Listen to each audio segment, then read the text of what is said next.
కపిలుడు చెప్పినట్లు కర్దముడు పరమాత్మను మనసులో నిలుపుకున్నాడు. అహంకారం వదిలిపెట్టాడు. మమకారాన్ని కాదన్నాడు. దయాగుణంతో సమస్త ప్రాణులయందు సమభావం ఉంచాడు. శాంతబుద్ధితో అత్యంత శ్రేష్ఠుడయ్యాడు. తరంగాలు లేని సముద్రంలాగా ప్రశాంత గంభీరుడయ్యాడు.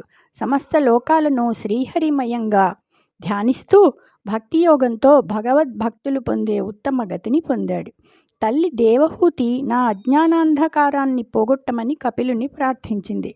కపిలుడు మనస్సులో సంతోషం కలుగుగా, అమ్మా, జీవుడి మనస్సు సంసార బంధానికి మోక్షానికి కూడా కారణమవుతుంది. అది విజృంభించి త్రిగుణాలయందు ఆసక్తమైతే సంసార బంధానికి కారణమవుతుంది.